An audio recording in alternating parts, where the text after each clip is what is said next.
안녕하세요 여러분. 경제 콘서트 홍진기 인사드립니다. 반갑습니다.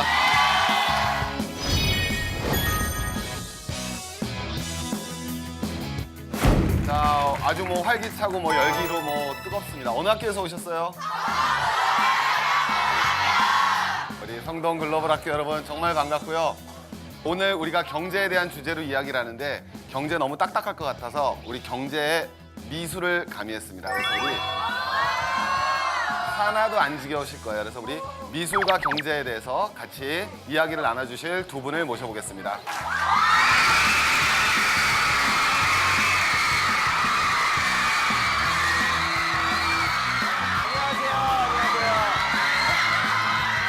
안녕하세요. 오늘 경제 콘서트 GBY 지량입니다. 반갑습니다.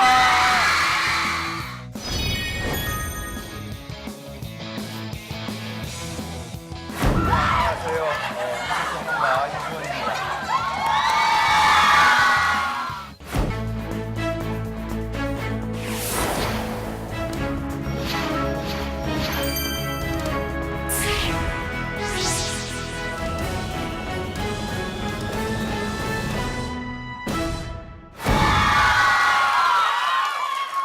자, 여러분 오늘 원래 경제 콘서트잖아요. 근데 오늘 미술에 대해서 얘기한다고 하는데 어떤 연관이 있을까요? 미술하고 경제는 둘 다 같은 목표를 갖고 있다고 할 수 있습니다. 경제도 우리 삶의 질을 높이는 것이 목표고 미술도 우리 삶의 질을 높이는 것이 목표인데 경제는 물질을 통해서 우리 삶의 질을 높이려는 노력이라면 미술은 정신을 통해서 우리 삶의 질을 높이려는 그런 노력이라고 할 수 있습니다. 그랬군요. 자, 우리 학생 여러분, 우리 줄리앙 씨가 어느 나라에서 왔어요? 자, 우리 벨기에 아주 유명한 미술관이 있거든요. 이름이 뭐예요? 우리 소년 학생. 벨기에 왕립 미술관. 핸드폰에서 나온 대답 같은데요. 아니고요. 절대 아니에요.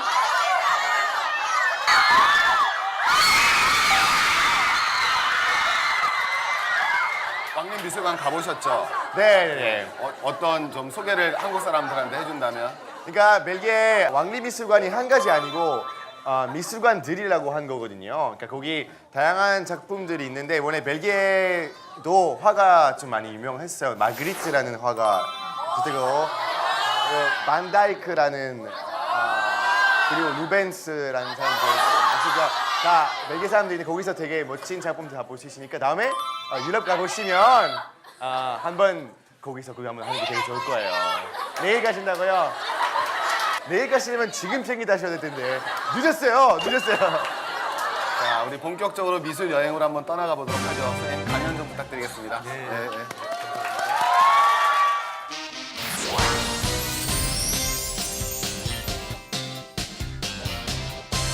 여러분 그림 좋아하세요? 네! 밝은 그림이 좋습니까? 아니면 어두운 그림이 좋습니까? 밝은 그림 좋으시죠? 네, 오늘 밝은 그림을 소개해 드릴까 합니다. 바로 인상파 회화입니다. 자, 인상파 회화는 어떻게 해서 탄생했을까? 오늘 제가 드릴 이야기가 그런 이야기인데요. 지금 보시는 그림은 좀 어둡습니다. 그렇죠?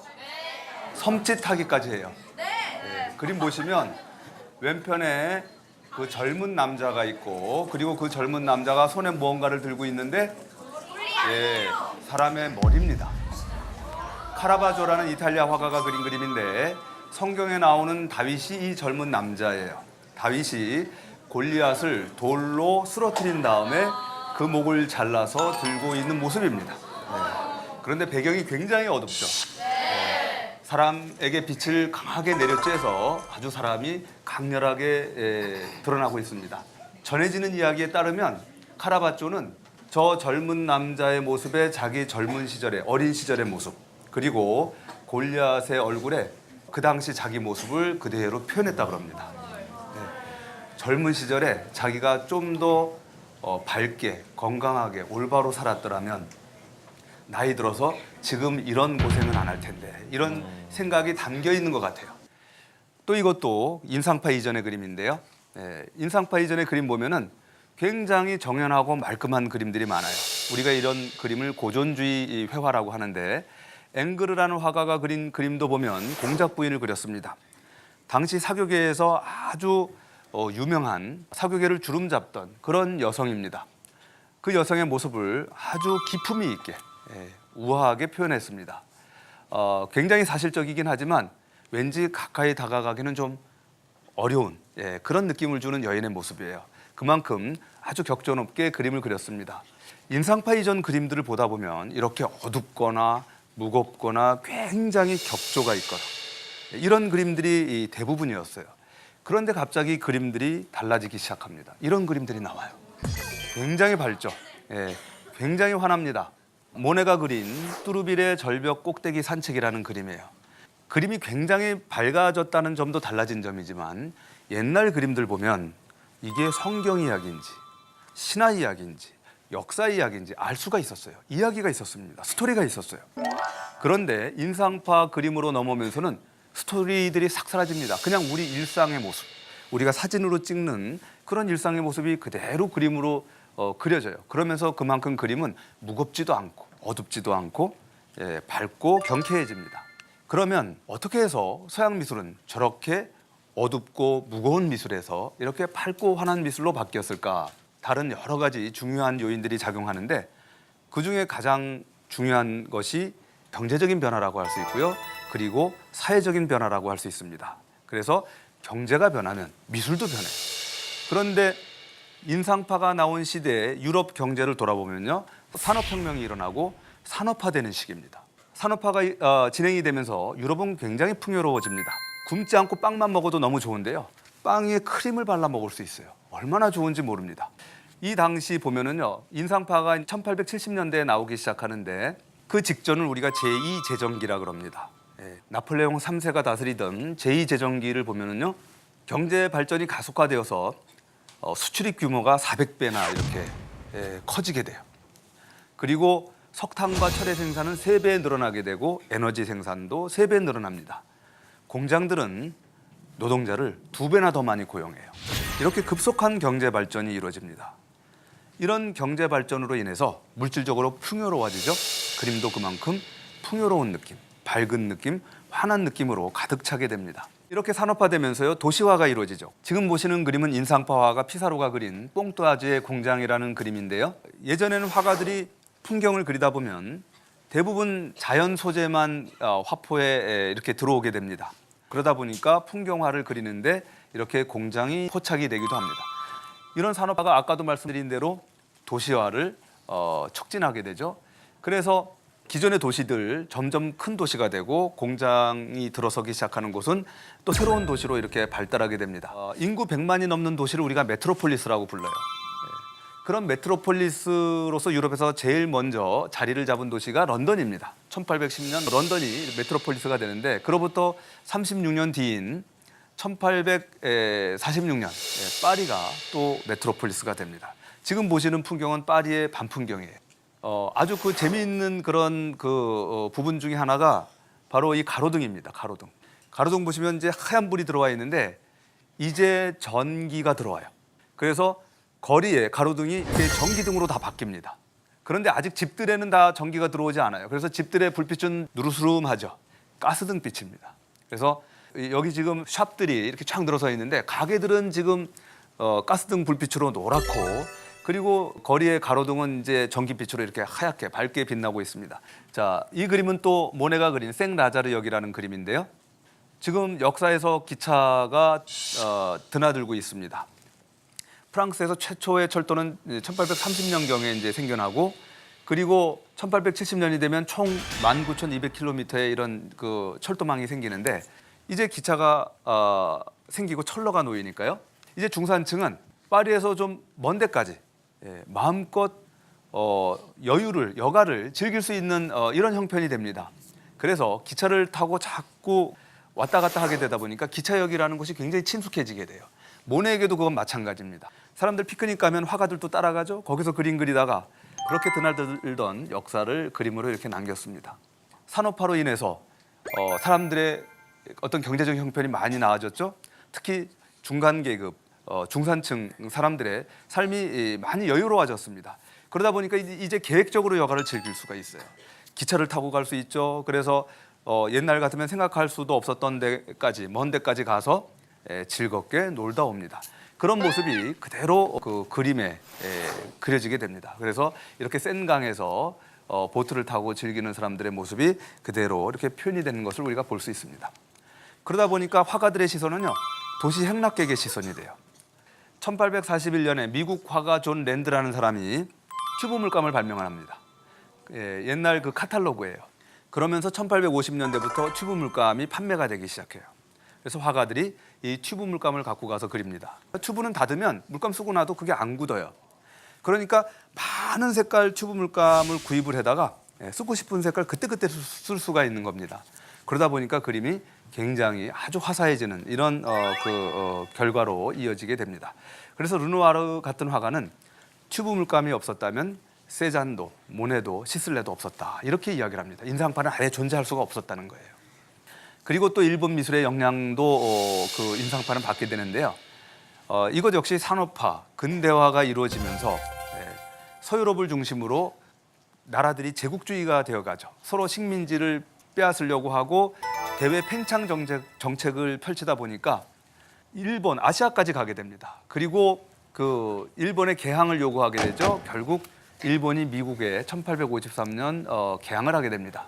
그 이후로 일본과 서구가 서로 활발하게 교류를 하고 교역을 하게 되는데 특히 일본 도자기들이 아주 그 유럽에서 인기가 많았어요. 그런데 그걸 쌀 때 포장지가 필요하지 않습니까? 어떤 포장지들이 많이 쓰였냐면 일본 판화들이 많이 쓰였습니다. 그걸 우키요에라 그래요. 그게 서유럽으로 들어오게 되었는데 그 포장지를 본 유럽 화가들이 놀랍니다. 일본에서 그려진 그림들 보니까 우리하고는 너무나 다른데 그런데도 우리 못지않게 굉장히 멋지고 아름다운 그림이다. 이런 생각을 갖게 됩니다. 화가들, 지식인들이 일본 판화를 막 수집하기 시작해요.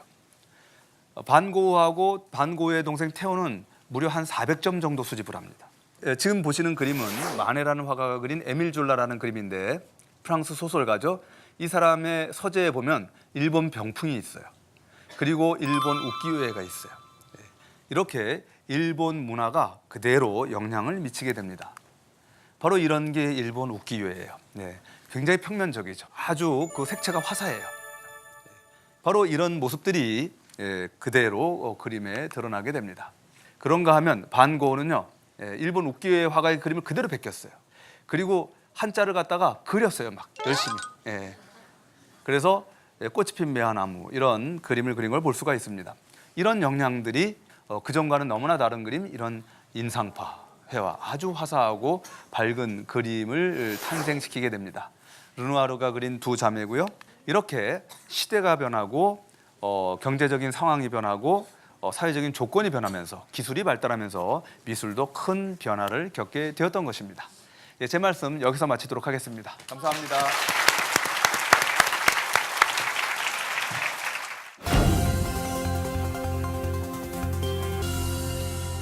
자, 우리 그림 얘기 많이 나와서 근데 경제 시간이니까요. 먼저 경제적으로 그 미술 작품이 비싸잖아요, 되게. 제일 비싸게 거래된 작품에는 어떤 작품이 있을까요? 그 회화 가운데 제일 비싸게 거래된 거는 2011년에 팔린 건데요. 세잔이 그린 카드놀이 하는 사람들이라는 그림이 있습니다. 이게 그 카타르 왕실에 팔렸는데 얼마에 팔렸냐면 2억 5천만 달러에 팔렸어요. 그러니까 달러? 한국 돈으로 그러면 한 2,500억 원, 2,500억 원. 세잔 작품은 왜 이렇게 비싸게 매매가 됐던 건가요? 세잔은 화성이라고 불립니다. 화성. 악성이 누군지 아시죠? 베토벤을 우리가 악성이라 그러잖아요. 그림의 성인, 화성이 누구냐? 그러면 사람들이 세잔이라 그럽니다. 미술계에서는 그만큼 중요한 화가예요. 세잔 그림 보시면 근데 저 그림이 뭐가 그렇게 중요해? 이렇게 생각이 되실지 모르겠어요. 굉장히 단순하죠. 사람 옷도 주름도 그렇게 자세히 그리지 않고 터치도 이렇게 그냥 대충 거칠게 한 것 같아요. 그러니까 자연을 그대로 베끼는 게 아니라 자연을 보고 자연에서 깨달아서 화면을 만드는 거였는데 세잔 그림 이후로 많은 화가들이 그림에서 중요한 것은 사물을 그대로 모방하는 것이 아니라 내 나름대로 이 화면의 조형의 질서를 창조하는 거구나. 그래서 좀 더 단순하게 그리면 마치 직육면체 무슨 구 이런 걸 그린 것 같이 돼버려요. 그게 입체파, 큐비즘이 되는 겁니다. 아주 단순해지면. 그리고 거기서 한 발 더 나아가면은 추상화가 될 수 있는 거예요. 예, 그래서 추상화 같은 새로운 진취적인 전위적인 그림이 나올 수 있는 그 뿌리가 되어준 사람이에요. 그래서 화성이라고 부르고 그의 대표작이기 때문에 이렇게 비싼 가격에 팔렸습니다. 오.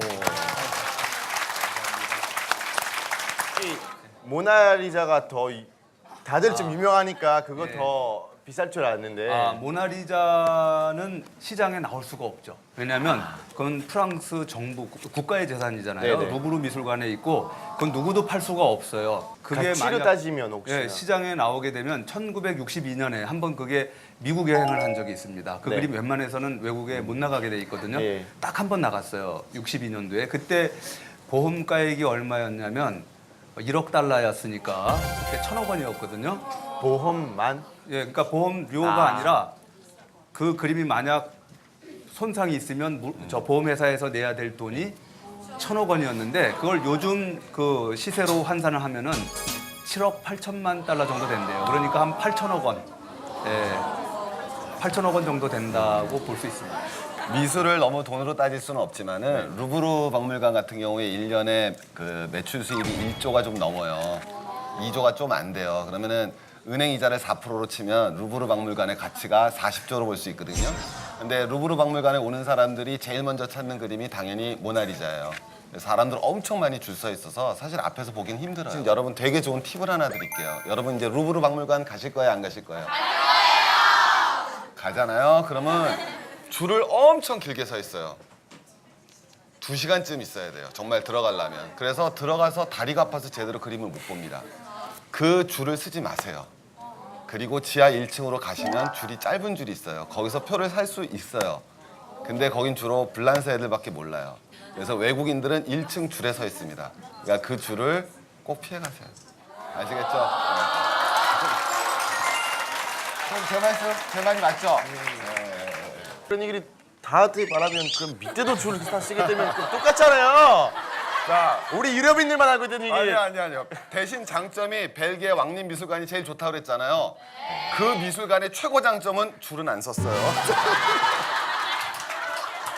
이제 다 가시면 줄 쓸 거예요. 네, 되면 비행기표를 놓쳤잖아요 지금. 다음 기회. 참 저기 우리나라 제일 부자 누구시죠? 제일 부자분이? 네, 그분 사모님 이름은 아세요? 예, 맞췄네. 그분이 운영하는 미술 아니. 나 쨌네. 그치. 그분이 운영하는 미술관 이름 알아요? 자, 우리 그러면은 부자들 중에서는 예술에 대해서 후원을 많이 하는 분들도 많죠. 예, 예술 역시 돈과는 좀 떨어질 수 없을 것 같고 우리가 예술하면은 르네상스 시대 제일 많이 떠올리잖아요. 그때 엄청난 부자가 있었다 그럽니다. 줄리앙 씨 누구시라고 잘 아시지 않아요? 네, 그때는 메디시라는 분이 메디치. 우리는 메디치 그러는데. 메디시. 예. 그리고 하면 메디치라는 분이 굉장히 많은 후원 덕분에 이렇게 르네상스 시대도 좀 이렇게 생겼다고 좀 하긴 하는데 메디치 가문이 우리가 다 아는 뭐 다빈치라든가 뭐 미켈란젤로 이런 사람들 다 후원했거든요. 근데 저는 정말 궁금한 게 왜 그렇게 했어요, 메디치 가문이? 예, 메디치 가문은 귀족 출신이 아닙니다. 그냥 평범한 평민 출신이에요. 그런데 은행업, 금융업을 해갖고 돈을 많이 벌게 되었거든요. 그러면서 이제 그 1400년경부터 이렇게 그 피렌체 역사에서 점점 두각을 나타내기 시작합니다. 그러면서 그 가문이 많은 예술가들을 후원하고 그 훌륭한 예술 작품들을 만들게 하는데요. 그 바탕에는 예술이 그 아주 훌륭한 이미지 향상의 수단이라는 좀 이런 생각이 있었습니다. 그래서 이 사람들의 마음을 얻는데 대중의 지지를 받아야 되는데 그 당시 이제 피렌체 안에서는 여러 유력한 가문들이 서로 경쟁을 했어요. 권력을 차지하기 위해서. 그러다 보니까 사람들의 환심을 사야 되는데 메디치 가문에서 볼 때 사람들의 환심을 사는 가장 좋은 방법 중에 하나가 도시를 굉장히 아름답게 만드는 거예요. 건물들을 아름답게 짓고 그리고 조각 작품이나 그림으로 아름답게 치장하고 사람들이 자기가 사는 도시에 대해서 자부심을 느낄 수 있게. 그래서 그런 부분을 가장 효과적으로 잘 하고 가장 많은 돈을 투자해서 한 사람들이 메디치 가문 사람들이라고 할 수 있습니다. 메디치 가문이 운영하는 은행이 유럽 곳곳에 있었습니다. 예. 그래서 세상이 어떻게 돌아가는지를 누구보다 잘 알았고 정보라든지 지식이 얼마나 중요한지 잘 알았고 예술이 얼마나 중요한지 잘 알았어요. 그래서 지식인들, 예술가들 가까이에서 인문학을 발달시키고 예술가들을 후원하고 그런 활동을 하게 되었습니다. 활동했던 도시가 피렌체였던 거예요? 예, 그렇죠. 그 당시에 그 유럽에서 매우 부유한 도시였습니다. 피렌체가. 그래서 오늘날에는 왜 달러가 세계 기축통화라 그러잖아요. 그 당시에는 플로린이라 그래서 피렌체에서 발행하는 금화가 플로린이었습니다. 그 플로렌스, 영어로 하면 피렌체가 플로렌스거든요. 거기서 나온 돈이기 때문에 플로린인데 그게 그 당시에 중요한 그 어떤 기축통화 같은 역할을 했다 그럽니다. 자, 우리 학생 여러분들 중에서 질문 있으신 분들 질문 좀 받아볼게요. 국제적으로 어려울 때마다 이제 미술 같은 경우에는 가격이 되게 폭락하고 되게 힘들었었거든요. 그래서 세계적으로 제일 힘들었을 때 미술의 가치가 제일 언제 떨어졌나요? 경제 상황이 어려우면 미술품 가격은 떨어질 수밖에 없죠. 미술품은 우리가 생활에 쓰는 게 아니잖아요. 그러다 보니까 우리가 어려워지고 급할 때는 생필품이 더 중요하다고 생각이 되고 그렇다 보면은 이제 그림 갖고 있는 거 팔게 되는데 그러면 살 사람은 적으니까 굉장히 이제 가격이 떨어지겠죠. 기본적으로 2차 대전 이후 지금까지 투자 대상의 이런 이윤 창출 과정을 좀 보면은요. 부동산이나 주식에 비해서 미술 작품이 좀 더 평균적으로 좀 더 많은 이윤을 남겼다 그럽니다. 선생님 좀 마지막으로요. 예, 예. 선생님 오늘 좀 학생들한테 보여주고 싶은 작품이 하나 있다고 그랬는데. 좀. 예, 영국 화가 와츠가 그린 그림인데요. 희망이라는 그림입니다. 예. 그림은 좀 단순해요. 보시면 소녀처럼 보이는 한 아이가 앉아 있는데 신발도 안 신었어요. 발 보면 흙이 묻어 있습니다. 그러니까 맨발로 걸어온 거예요. 그리고 지쳐서 지금 구 위에 앉아 있는데 안타깝게도 얼마 전에 눈이 멀었습니다. 예. 지금 붕대하고 있잖아요, 눈에. 그렇죠? 그래서 굉장히 지금 불행한 상태에 빠져 있는 소녀예요. 소녀가 가지고 있는 거라고는 수금 하나만 있습니다. 근데 그 수금줄을 잘 보면 하나만 남고 나머지는 다 끊어졌어요. 그러니 이제 갖고 놀 수 있는 도구도 없는 거죠. 그런데도 이 소녀는 그 하나 남은 줄을 뜯고 있어요. 그걸로 음악을 연주하고 있습니다. 제목이 잘못된 거 아니야? 이런 생각이 좀 듭니다. 저거 희망이 아니라 절망인 거 아니야? 예, 이런 생각이 드는데 화가는 제목을 희망으로 달아놨습니다. 왜 희망으로 달았냐면 희망은 반드시 절망이 있는 곳에 있다 그럽니다. 네. 모든 게 다 이루어져 있고 모든 게 다 만족스러우면 더 이상 희망을 가질 이유가 없다는 거죠. 하지만 절망적인 상황을 우리가 접하게 되면 그것을 극복하고 싶은, 벗어나고 싶은 그런 욕구가 있지 않습니까? 희망이 있어서 우리는 그걸 견디고 이겨나갈 수 있다는 거죠. 그래서 희망은 싸움꾼이라고도 하죠. 예, 절망이 싸움꾼이 아니라 희망이 싸움꾼이라는 겁니다. 절망이 있는 곳이면 희망은 반드시 찾아가 갖고 절망하고 싸워서 절망을 이기고 결국은 꿈을 이루게 해준다는 거죠. 그래서 화가가 지금 밑에 바닥을 구로 그린 것은 저게 지구입니다, 지구. 지금 화가가 보기에 온 세상이 절망에 빠져 있어요. 그 당시 이제 산업화되고 자본주의가 발달하고 그런데 모든 사람을 행복하게 해줄 줄 알았던 유토피아를 가져다 줄 줄 알았던 그 시대가 강대국들은 제국주의 국가들이 돼서 막 식민지 막 빼앗고 서로 더 빼앗으려고 다투고 싸우고 그런 시대에서 화가는 참 아주 절망스럽다. 하지만 희망은 언젠가 우리 세계를 구원해 줄 것이다. 그런 의도로 그린 그림입니다. 그래서 우리가 어떤 상황에서도 절망하지 말고 희망을 갖고 나가자는 그런 의도로 제가 이 그림을 소개해 드립니다.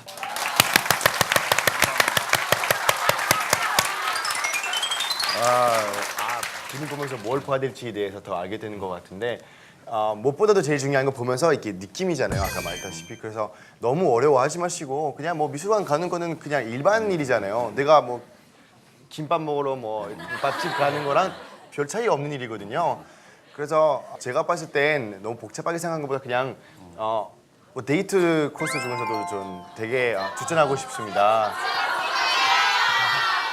그래서 다음에 멋진 남자친구 생기시면 미술관 데이트도 굉장히 좋기 때문에 강추하고 싶습니다. 저는 요새 한국 미술 좋아해서 공부하고 있어요. 예, 그러니까 우리가 서양 미술만이 아니라 그래서 정말 이제 김홍도 신윤복을 조금 할 것 같아요. 그러니까 여러분들도 서양 미술은 물론 한국 미술도 사랑할 수 있는 그런 정말 멋진 어느 학교? 네, 그런 멋진 친구가 되시기 바랍니다. 감사합니다. 네.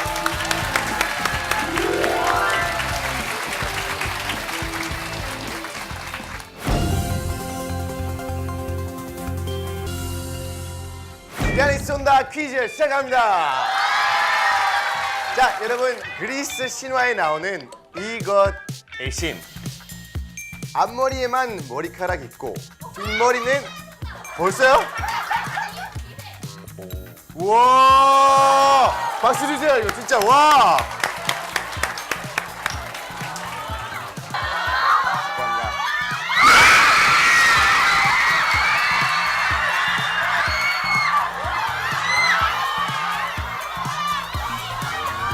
자, 여러분 함께 퀴즈 주셔서 감사합니다.